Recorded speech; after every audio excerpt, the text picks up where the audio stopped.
पालवी तोडायला लावते, तुझ्या झाडाची पालवी तोडून आण, 10 पानं तोडून आण म्हणते आणि मग ते पानं तोडून आणते, पानं तोडते आणि आता हे पानं जोडून दाखव म्हणते.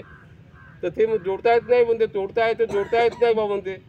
तर मग हे तू खुणं करत आहे, मारत आहे लोकाले. तू मारल्यानंतर त्याला जिवंत करू शकते का? मग तू हे तुझ्या हातून किती मोठं पाप होऊन राहिलं. असं जेव्हा प्रबोधन करते तथागत त्या अंगुलीमाल आले, तेव्हा अंगुलीमाल आले खरोखर समजते की बा आपण हे चुकीचं काम करत आहोत, पापाचं काम करत आहोत आणि मग ते सोडून देते. अशा पद्धतीनं अंगुलीमाल सुद्धा या ठिकाणी आहे. त्यानंतर या ठिकाणी मल्लिका जे आहे, मल्लिका ही प्रेषणजित राजाची पत्नी असते. तिला एकदा बाळ होत असते आणि प्रेषणजित राजा भगवान गौतम बुद्धाजवळ बसून असते, प्रवचन ऐकत असते. तितक्यात एक सेवक येते की आणि सांगते की बा आपल्याला मुलगी झालेली आहे, तुम्हाला मुलगी झालेली आहे, मल्लिका राणीच्या पोटी तुम्हाला मुलगी झालेली आहे.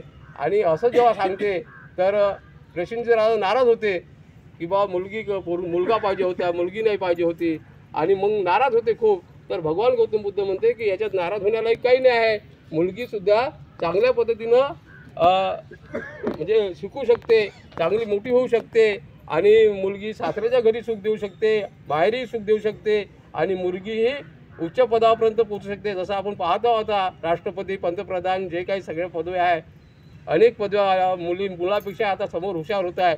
तर हे भगवान गौतम बुद्ध प्रेषणजित राजाला उपदेश देते या ठिकाणी मल्लिकाला. आणि या ठिकाणचं दुसरंही एक उदाहरण आहे सोपाक आणि सुप्रियाचं. सोपाक हा एका बाईचा मुलगा असते, त्या ठिकाणी ती म्हणजे गरोदर असते. सोपाकची आई गरोदर असते. तर आणि गरोदर असल्यानंतर ते मरण्याच्या स्थितीत असते. तर लोकांना वाटते की सोपाकची आई मरण पावली आणि म्हणून सोपाकच्या आईला या ठिकाणी मशानभूमीनं आणते मेली म्हणून. आणि मशानभूमीत आणल्यानंतर तिला मशानावर झोपवते आणि झोपवल्यानंतर तिची चिता पेटवते. चिता पेटवल्यानंतर त्या ठिकाणी तिथं पाणी येते, वारा येते आणि ते चिता पेट घेतली, चिता विझून जाते. आणि त्या पिरियडमध्ये ते सोपाकची आई मरण पावली नसते आणि ते सोपाक त्या ठिकाणी जन्म घेते. आणि मग सोपाक जन्मल्यानंतर त्या चितेवरच जन्मते आणि मग सोपाकची आई मरून जाते.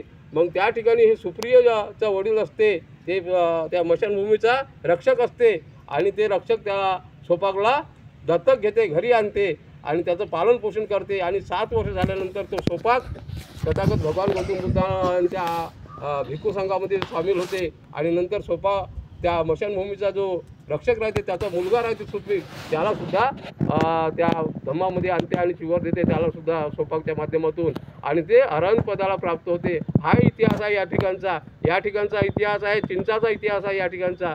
चिंचाचा विचार तुम्ही ऐकलं ना, अरे अष्टमंगल गाथेमध्ये चिंचा आहे.